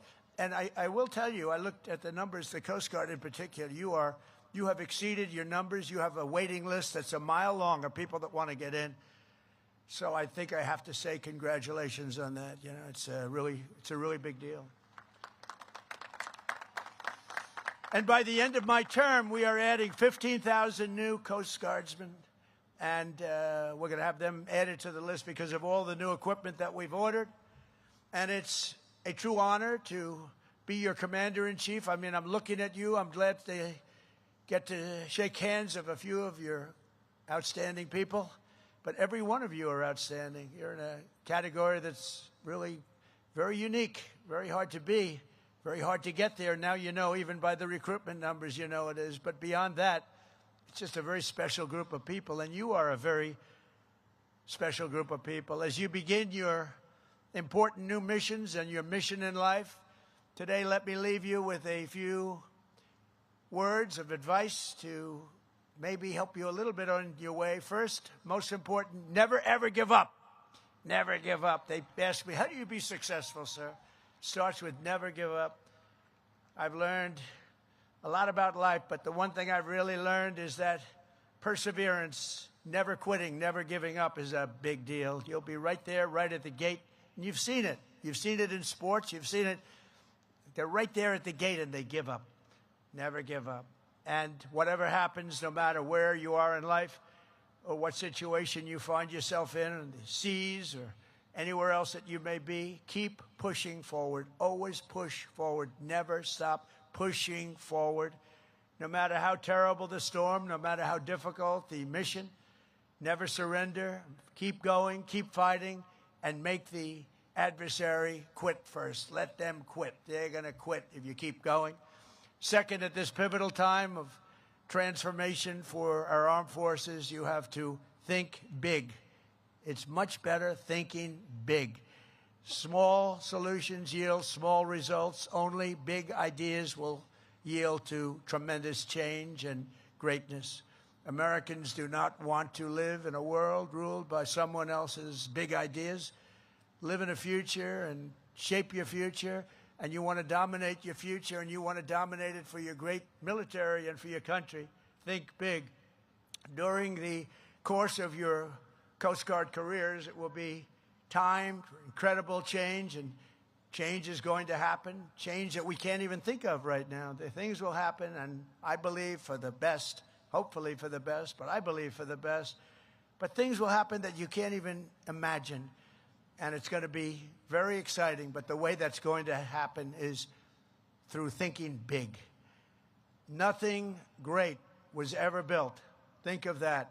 Nothing great was ever built without the word momentum at your side. In times of your life, you'll have momentum. That's the time you go for it. I tell stories about people that lost their momentum and they went and it didn't work out well. You know when you're doing well. You know when you have that positive momentum. So take that momentum and go for it. So many people, they wait the wrong time. You know when it's right. Go with the momentum. The towering men and women of history have always been people of action. You answered the call to serve, and now you need to make sure that most of your time is spent on very important roles in life. You've done a lot, and you've had a lot of relaxation. Frankly, if you enjoy what you're doing, there's no such thing as work. It's not work. What you're doing, I would say with most of you, it's not work. What you've done is a lot of work, but it's not work. It really isn't. It's a great pleasure. I find myself, I work a lot. They say he's a workaholic. I'm not a workaholic. It would be tough if I didn't do things. If I didn't do things, I don't know what I'd be doing. It probably wouldn't be good. But you got to love it. And if you love it, it's never considered work. There will always be time for taking the easy path. And there'll be times when you want to do that or to settle for maybe a short-term fix. But for the best results, it'll always be a product of unbelievably hard work. That's why I always sign something. They say, oh, could you put something on? I say, work hard. To a young person, work hard. Because you have to work hard. It's so competitive. Life is so competitive. You have to work hard. It's never going to come easy. You have to work hard. A lot of great athletes, they say, the harder it work. I remember Gary Player, a great golfer. He was somewhat smaller than other great athletes. And he said, the harder I work, the luckier I get. That was the first time I heard it. I've heard that expression a lot, but the first time was from the great Gary Player, one of the top 3 golfers of all time. And he said, the harder I work, the luckier I get. It's a great expression. Fourth, as you go into life, and right here at the Coast Guard, you want to keep your eyes in the boat. You want to have your eyes in the boat. You know what that expression means better than anybody. Do not be distracted by what's outside. You just want to look back and you want to just see what's happening, but keep your eyes in the boat, a Coast Guard expression. Focus on the task before you and move forward. Always, always move forward, never move back. Remember what actually matters, and pursuit of success it really has to be relentless. You've got to be relentless, and many of you are relentless. You wouldn't be here if you weren't, because There are 10 people for every seat that I'm looking at, 10 people, and I think even more than that, that wanted that seat, and you made it. So finally, you have to be strong. You have to be really strong, and I don't mean just with muscle strength. I mean with mental strength, and you have to be brave. In your profession, you have a level of bravery that has to supersede a normal person's bravery, but that's why you're here. America was not founded by weak and timid men or women who cowered in the face of evil or sat by as danger loomed.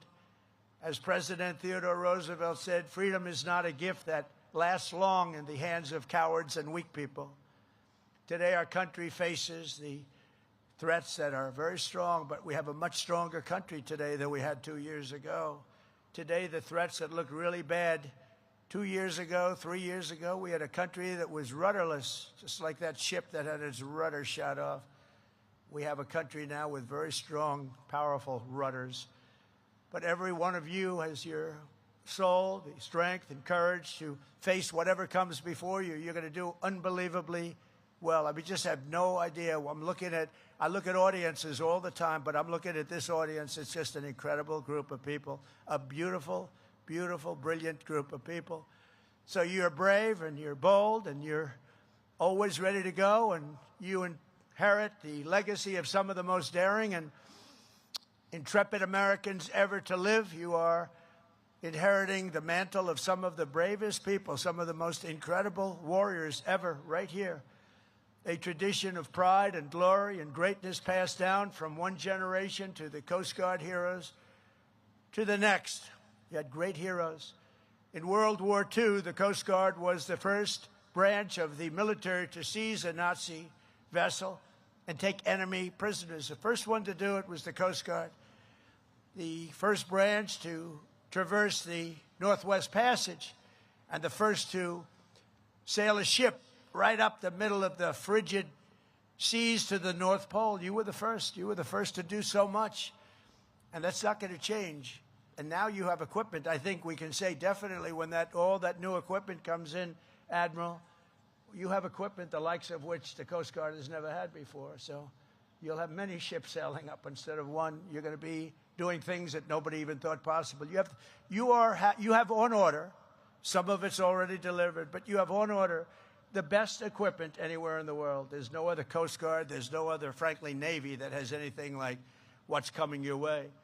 On September 11th, 2001, amid the rubble, dust, and debris, it was the Coast Guard that organized the largest boat lift in all of history, evacuating 500,000 people from lower Manhattan. That was a terrible day. The gleaming white hulls and the blazing red stripes of your cutters have sliced through the horizon of nearly every major waterway on Earth. Every day, Coast Guard members plunge into pitch-black oceans, rush onto roaring surfs, and do battle with Mother Nature at her absolute worst. Mother Nature like few can imagine it even exists. And I've seen it. I've seen things that I said, nobody's going into that storm, and you guys go into it like it's just another day of work. You fly into gale force winds, smash into 50-foot waves, storm into floods of fire and shrapnel, and swarm through water so cold that it will snap a ship in half with just the wrong hit of a wave. But your fellow Americans, and above all, you're from the Coast Guard. There's nothing, absolutely nothing, that a Coast Guardsman cannot do. There really isn't. I've seen so much. I mean, as president, I've just seen so much. I've seen people that were going to be decimated, that were going to be destroyed in sea. I told you about some of the hurricanes. They were out at sea. They were boating, and they got caught. They wanted to go a little closer, a little closer, a little closer, and then they got gobbled up by nature. And the only way they could have survived was what you people were able to do. You went in there, and you got them. It wasn't easy. It was very dangerous.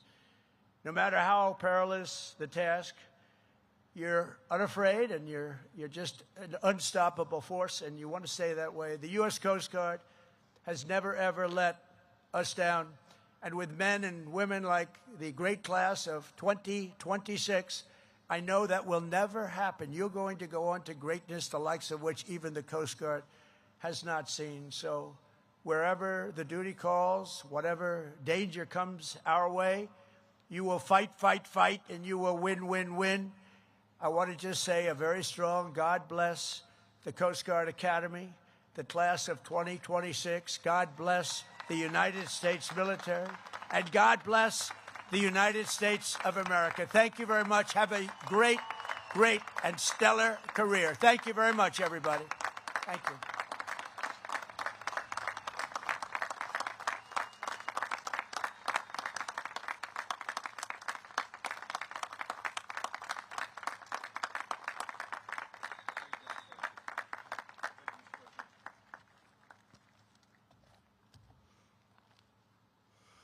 At this time, I invite the class president, Cadet Savannah Rier, to come to the stage to present the class gift.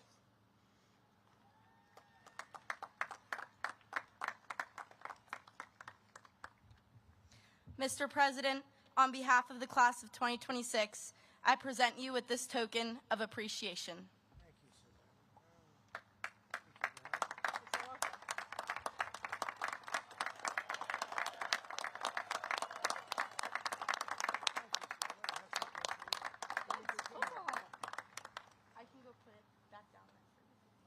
I don't know if this is a good trade. This is for Savannah.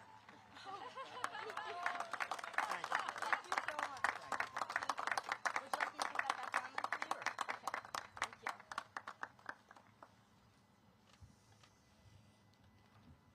I am now pleased to introduce Dr. Amy Donahue, Provost and Chief Academic Officer, who will share remarks and present candidates for degrees. Please be seated.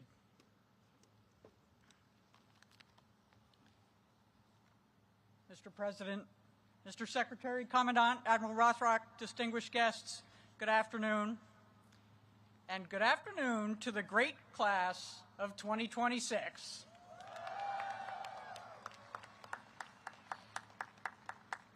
Before we make this official, I have 180 seconds for you on behalf of the faculty. Congratulations on reaching this day. It's a remarkable threshold, one you will remember forever as an indelible moment of triumph and promise.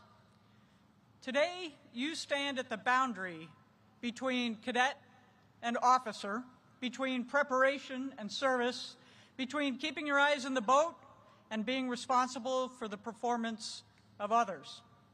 This boundary matters because today we celebrate.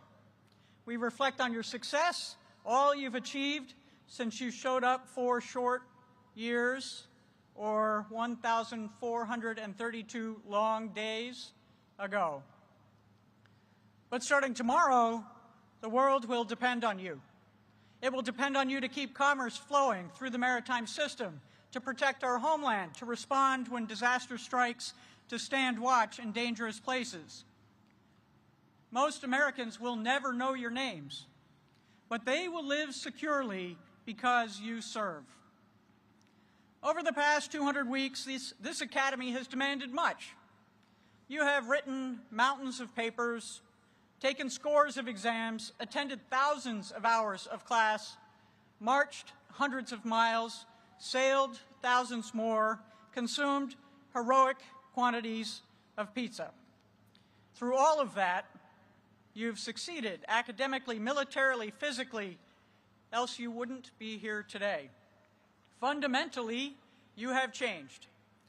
Because education is really not about acquiring knowledge, though it does involve a lot of that. It is about developing judgment that lasts long after you forget what we taught you. Doing that takes time. We don't need 200 weeks to teach you how to do push-ups or wear a uniform or even be an officer. And you could have gotten a college degree quicker someplace else, but you could only earn this education here. A degree from the United States Coast Guard Academy is not mere acquisition of knowledge, but the forging of character, preparation for the manifold challenges ahead, whether on the high seas or in the halls of governance. It is about cultivating the virtues of leadership augmented by capability, tempered by understanding. Because the nation needs something more than technical prowess. It needs leaders able to learn, adapt, exercise sound judgment in complex situations where lives and national interests are at stake. Despite all you've accomplished, I expect you feel some trepidation in this moment. Good, because the work ahead is difficult and dangerous. In a few moments, you'll sing Semper Paratus, as you have hundreds of times in the last 4 years.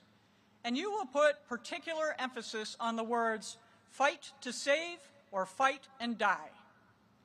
This is not just a dramatic line in a song.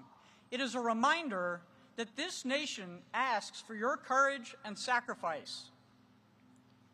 It is said you should be ashamed to die until you have won some victory for humanity. This is a fitting charge because this service delivers victories for humanity every single day. We fight to save, and we must not die until we have won. Class of 2026, today you receive the diploma you earned. Tomorrow, you inherit the responsibility that comes with it. I'm about to present you to the superintendent to confer your degree. That sounds pretty procedural, but everyone here knows it is much more than that, because what it means is you are ready. And even if you don't quite feel it, trust us. After watching what you've endured, achieved, and become in 4 years, we are certain the world can depend on you. Thank you for what you and your families have done to earn our trust. Congratulations, class of 2026. We are proud of you. The Coast Guard needs you, and the nation is fortunate to have you.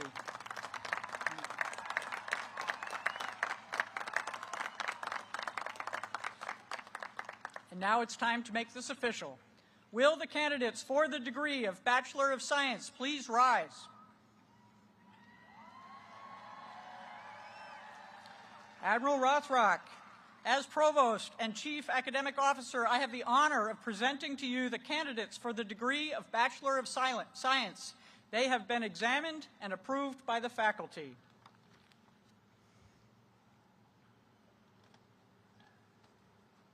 By virtue of the authority vested in me, I now confer upon each of you the degree of Bachelor of Science and admit you to all its rights and privileges. Congratulations, 2026. Well done.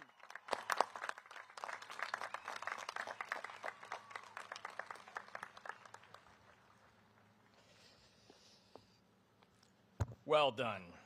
I am now pleased to introduce Captain Aaron Cassifant, the United States Coast Guard Academy's 39th Commandant of Cadets, who will present the candidates for commissioning as ensigns in the United States Coast Guard. Mr. President, Mr. Secretary, Admiral Lundy, Admiral Rothrock, ladies and gentlemen, members of the class of 2026, good afternoon. Admiral Lundy, as the Commandant of Cadets, I have the honor of presenting to you the candidates for the commission of ensign in the United States Coast Guard.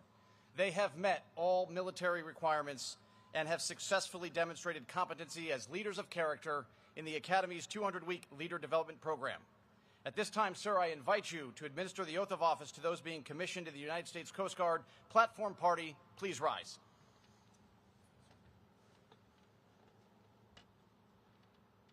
Raise your right hand and repeat after me. I state your name. Do solemnly swear that I will support and defend the Constitution of the United States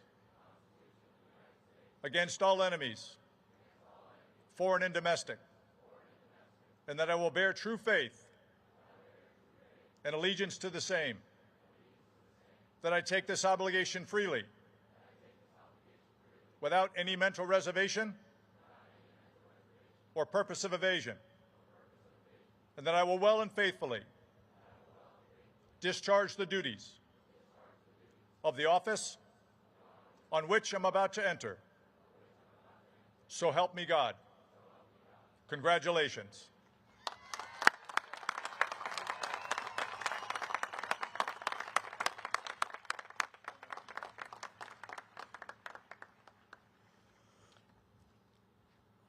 Thank you, Admiral Lundy. Ladies and gentlemen, please rise for the departure of the President. Tan hut! Those covered, hand salute.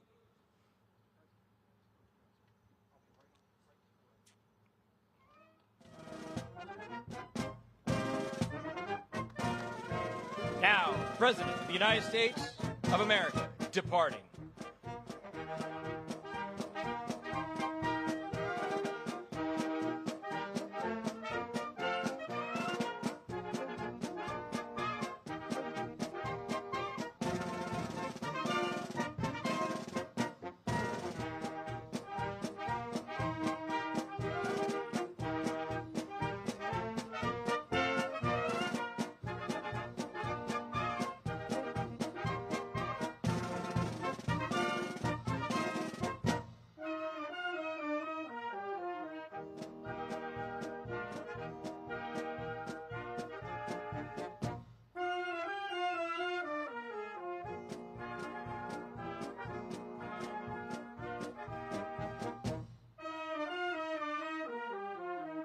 Ready, two.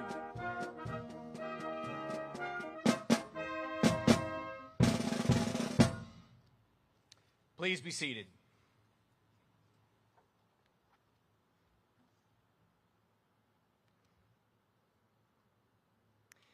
Now, the United States Coast Guard Band, conducted by Chief Warrant Officer Jeffrey Spenner, will perform the Armed Forces Medley as arranged by Chief Musician Sean Nelson. All past and present members of the military are invited to stand as the band plays their respective anthem. The United States Army.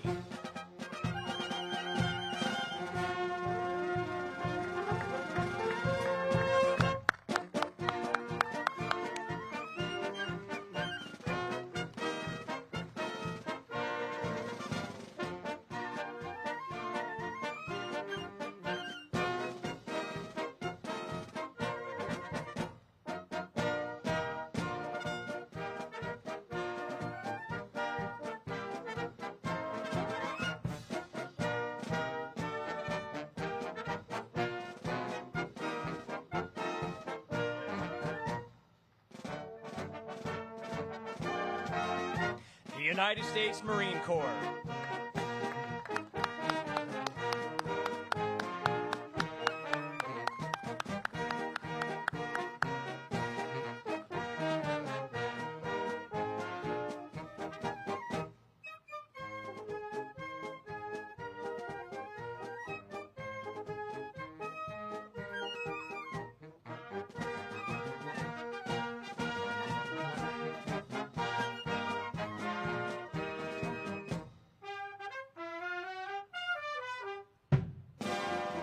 The United States Navy.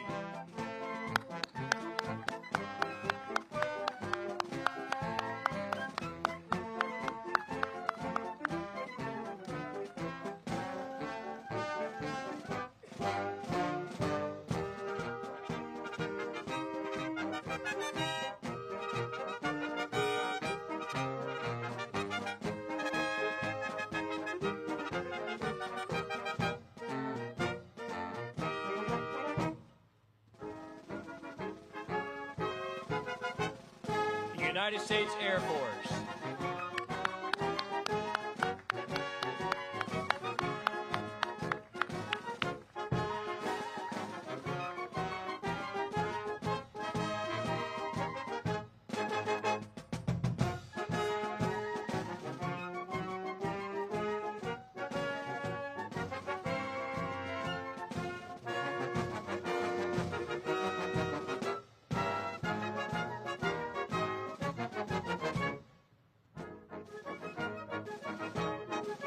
The United States Space Force.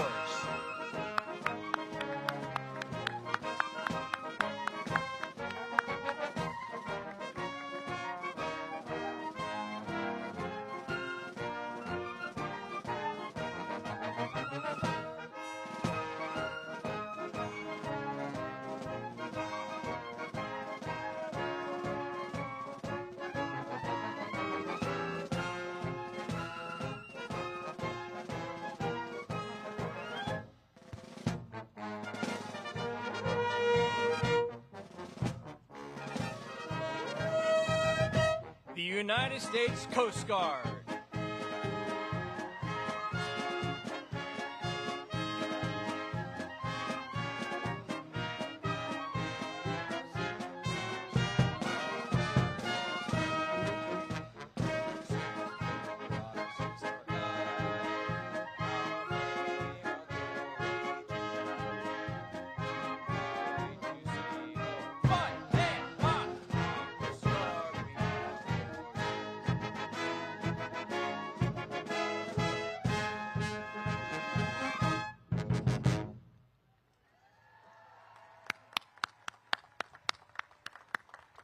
Please take your seats. Thank you, Chief Warrant Officer Spenner and the members of the Coast Guard Band. We will now present the graduating class with their diplomas and commissions. As each graduate approaches the platform today, they are being presented with a gift by the Coast Guard Academy Alumni Association. Presenting the Class of 2026 Challenge Coin will be Captain Andrea Marcial, U.S. Coast Guard retired, and the Class of 2026 Link in the Chain representative, Dr. Sam T. Rudebish, Coast Guard Academy Class of 1976. The degrees of Bachelor of Science will be presented by the Superintendent, Rear Admiral Rothrock. Commissions as ensigns in the Coast Guard will be presented by the Secretary of Homeland Security, the Honorable Mark Wayne Mullen. The Commandant of Cadets, Captain Aaron Cassavant, will announce the name, major, and unit to which each new ensign is